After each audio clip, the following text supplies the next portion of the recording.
Hi everyone, welcome to Roshni's food and life. എന്തൊക്കെയുണ്ട് എല്ലാവർക്കും വിശേഷങ്ങളൊക്കെ? സുഖമായിട്ടിരിക്കുന്നു എല്ലാവരും. അപ്പോൾ ഇവിടെയും ഞങ്ങൾ സുഖമായിട്ടിരിക്കുന്നു, കുഴപ്പമൊന്നുമില്ല, ഹാപ്പിയാണ്. അപ്പം എങ്ങനെ ഉണ്ടായിരുന്നു തിരുവോണമൊക്കെ? എല്ലാവരും നന്നായിട്ട് ആഘോഷിച്ചോ? അപ്പോൾ ഇവിടെയും ഞങ്ങൾ കുഴപ്പമില്ല, നല്ല രീതിയിലൊക്കെ ആഘോഷിച്ചു. അപ്പം പുറത്തൊന്നും ഇറങ്ങിയിട്ടില്ല, വീട്ടിൽ തന്നെ ഇരുന്നാണ് എല്ലാവരും ആഘോഷിച്ചത്. അപ്പം എല്ലാവരും അതുപോലെ തന്നെ തിരുവോണമൊക്കെ നന്നായിട്ട് ആഘോഷിച്ചു എന്ന് പ്രതീക്ഷിക്കുന്നു. അപ്പോൾ ഇന്നലത്തോടു കൂടി തിരുവോണത്തിൻ്റെ അന്നായിരുന്നു നമ്മുടെ ലാസ്റ്റ് ഓണം സദ്യ സീരീസ് റെസിപ്പി ഇന്നലെയായിരുന്നു ലാസ്റ്റ്. അപ്പം ഇന്ന് തൊട്ട് നമ്മൾ സാധാരണ നമ്മുടെ റെസിപ്പീസ് വരുന്നത് പോലെ തന്നെയാണ് വരുന്നത് കേട്ടോ. അപ്പം ഇന്ന് ചൊവ്വാഴ്ചയും അതുപോലെ വ്യാഴം ശനി ദിവസങ്ങളിലാണ് നമ്മൾ ഇനിയും വരാൻ പോകുന്നത്.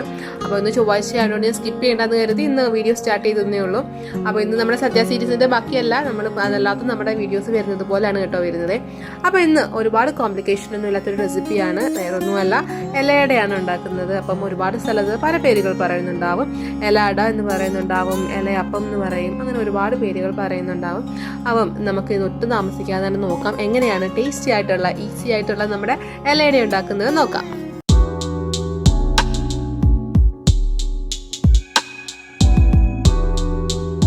അപ്പൊ നമ്മുടെ ഇലയട സെറ്റാക്കി എടുക്കാനായിട്ട് ആദ്യം നമുക്ക് മാവ് ഒന്ന് കുഴച്ചെടുക്കാമേ.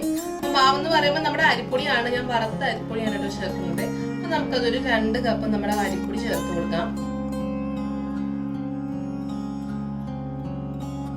ഇനി ഇതിലേക്ക് നമുക്ക് ആവശ്യത്തിന് ഉപ്പൂടെ ചേർത്ത് കൊടുക്കാമേ. അപ്പൊ നല്ലത് വറുത്ത അരിപ്പൊടി തന്നെ ചേർക്കുന്നതാണ് കേട്ടോ. അപ്പൊ വറുത്ത അരിപ്പൊടി തന്നെ ചേർക്കാൻ പ്രത്യേകം ശ്രദ്ധിക്കണം. അപ്പൊ ഉപ്പ് ചേർത്തിട്ടുണ്ട്. അപ്പൊ നമുക്ക് വെള്ളം ഒഴിച്ച് നന്നായിട്ട് കുഴച്ചെടുക്കാം. അപ്പൊ വെള്ളം എന്ന് പറയുമ്പോൾ നല്ല ചൂട് വെള്ളം, തിളച്ച വെള്ളം വേണേ ചേർത്ത് കൊടുക്കാൻ. അപ്പൊ നമുക്ക് നല്ല ചൂട് വെള്ളം ഇതിലേക്ക് ഒഴിച്ചു കൊടുക്കാം. അപ്പൊ എത്ര വെള്ളം ഞാൻ ഒഴിച്ചു എന്നുള്ളത് ഞാൻ അവസാനം പറയാട്ടോ, ചേർത്ത് കഴിഞ്ഞിട്ട് പറയാമേ.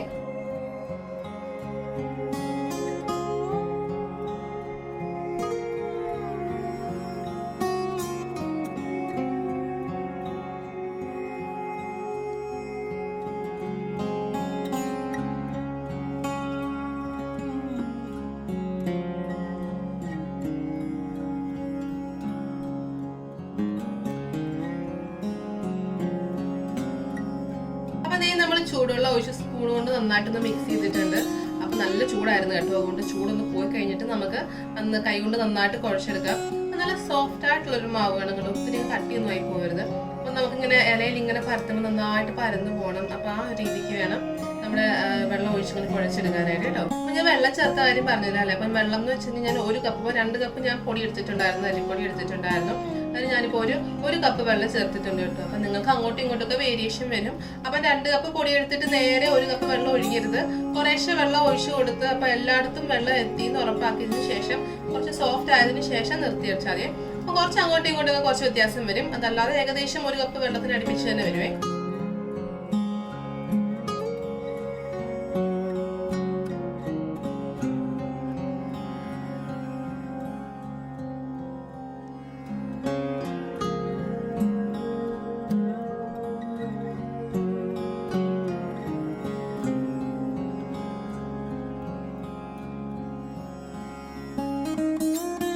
അപ്പൊ നമ്മൾ മാവ് നന്നായിട്ട് കുഴച്ചെടുത്തിട്ടുണ്ട്. അപ്പൊ നല്ല സോഫ്റ്റ് ആയിട്ടുണ്ട് കേട്ടോ, സോഫ്റ്റ് ആയിട്ടൊരു മാവ് റെഡിയാക്കിയിട്ടുണ്ട്. ഇനി നമുക്ക് ചെയ്യാനുള്ളത് നമ്മുടെ തേങ്ങയും ശർക്കരയും എല്ലാം കൂടെ ഒന്ന് മിക്സ് ചെയ്തെടുക്കാം. അപ്പൊ അതാണ് നമ്മുടെ അടുത്ത സ്റ്റെപ്പ്. അപ്പൊ നമ്മുടെ തേങ്ങയും ശർക്കരയും ഏലക്കയും നന്നായിട്ടൊന്ന് മിക്സ് ചെയ്തെടുക്കാനായിട്ട് ഞാനൊരു ബൗളിവിടെ വെച്ചിട്ടുണ്ട്. അതിലേക്ക് നമുക്ക് തേങ്ങ ചേർത്ത് കൊടുക്കാം. അപ്പൊ ഇനി ഇതിലേക്ക് നമ്മുടെ ശർക്കരയും കൂടെ ചേർത്ത് കൊടുക്കുക. അപ്പൊ ഞാൻ ശർക്കര ഗ്രേറ്റ് ചെയ്ത ശർക്കരയാണ് കേട്ടോ, ചെറുതായിട്ട്. അപ്പൊ ഗ്രേറ്റ് വെച്ച് ചെയ്യാൻ പറ്റില്ലെങ്കിൽ നമ്മുടെ കത്തി വെച്ച് ചെറുതായിട്ടൊന്നും ഇങ്ങനെ ചെയ്യുമ്പോൾ തന്നെ നമുക്ക് ശർക്കര ഇങ്ങനെ ചെറുതായി പൊടിയായിട്ട് കിട്ടും കേട്ടോ. ഞങ്ങളുടെ പാനിയൊന്നും ആക്കുന്നില്ല, കാരണം നമ്മൾ ചൂടാക്കുമ്പോൾ എന്തായാലും ശർക്കര മെൽറ്റാവും അല്ലേ. അപ്പൊ വളരെ പെട്ടെന്ന് ഉണ്ടാക്കാൻ പറ്റുന്ന രീതിയിലാണ് കേട്ടോ ഞാൻ കാണിക്കുന്നത്. അപ്പൊ നമുക്ക് ശർക്കര ചേർത്ത് കൊടുക്കാം.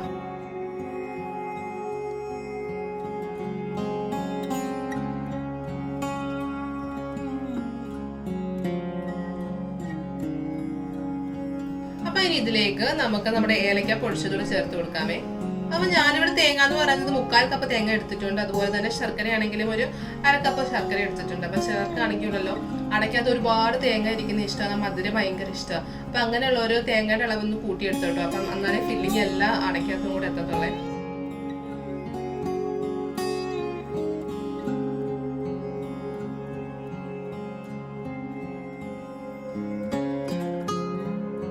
നമ്മൾ തേങ്ങയും ശർക്കരയും ഏലക്കയും കൂടെ നന്നായിട്ട് മിക്സ് ചെയ്തെടുത്തിട്ടുണ്ട്. അപ്പൊ ഇതിൽ നമുക്ക് മാവ് റെഡി ആയിട്ടുണ്ട്, നമ്മുടെ അകത്ത് വെക്കാനുള്ള മിക്സും റെഡി ആയിട്ടുണ്ട്.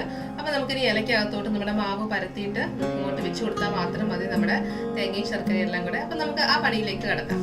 അപ്പം ശ്രദ്ധിക്കേണ്ട കാര്യം, കുറച്ച് വെള്ളം കൂടെ എടുത്ത് സൈഡിലോട്ട് വെച്ചേക്കുക. അപ്പം നമുക്ക് നന്നായിട്ട് സ്പ്രെഡ് ചെയ്ത് കൊടുക്കാൻ പറ്റും. വെള്ളം ഒന്ന് തൊട്ട് കൊടുത്താൽ മതി, നല്ല തിന്നായിട്ട് പൊയ്ക്കോളും കേട്ടോ. കുറച്ച് വെള്ളം എടുത്ത് സൈഡിൽ വെക്കാൻ മറക്കല്ലേ. പിന്നെ നമുക്ക് നന്നായിട്ട് സ്പ്രെഡ് ചെയ്ത് കൊടുക്കാം.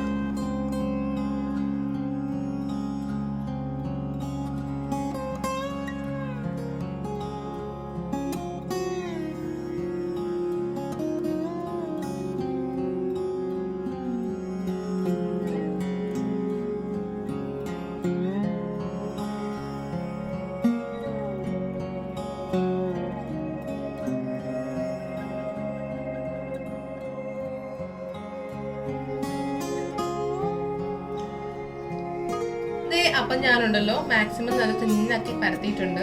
ഇനി ഇതിലേക്ക് നമ്മുടെ ഫില്ലിങ് വെച്ച് കൊടുക്കാം.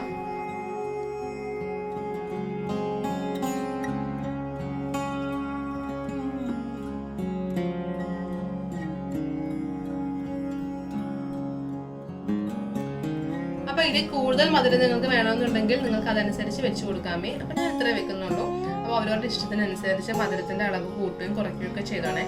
അപ്പൊ നമുക്കിതൊന്ന് ഫോൾഡ് ചെയ്തെടുക്കാം. അപ്പം ഞാനിത് ഫോൾഡ് ചെയ്തിട്ടുണ്ട്. അപ്പോൾ ഫോൾഡ് ചെയ്തതിന് ശേഷം ശ്രദ്ധിക്കേണ്ട കാര്യം എന്ന് വെച്ച് കഴിഞ്ഞാൽ നമുക്ക് നന്നായിട്ടൊന്ന് പ്രസ് ചെയ്ത് കൊടുക്കണം കേട്ടോ. ഒന്ന് പ്രസ് ചെയ്ത് കൊടുക്കാം. അപ്പം സൈഡൊക്കെ ഒന്ന് സീൽ ആയിക്കോളും. അതിനാണ് നമ്മളായിട്ട് ഇങ്ങനെ പ്രസ് ചെയ്ത് കൊടുക്കുന്നത്. അങ്ങനെ പ്രസ് ചെയ്തിട്ടുണ്ട്. അപ്പം ഇതുപോലെ നമുക്ക് ബാക്കി എല്ലാ അടയും ഉണ്ടാക്കിയെടുക്കാം. അപ്പം നമ്മുടെ ഇലയുടെയൊക്കെ ഞാനിപ്പം പ്രിപ്പയർ ചെയ്ത് വെച്ചിട്ടുണ്ട്. ഇനി നമുക്ക് ആവി കയറ്റി എടുത്താൽ മാത്രം മതി. അപ്പം ഞാനിവിടെ നമ്മുടെ ഇഡലി പാത്രം വെച്ചിട്ടുണ്ട്. അപ്പം ചെറുതായിട്ട് ആവിയൊക്കെ വരുന്നുണ്ട്. അപ്പം നമുക്ക് നമ്മുടെ ഇലയുടെ എല്ലാം അത് വെച്ച് കൊടുക്കാം.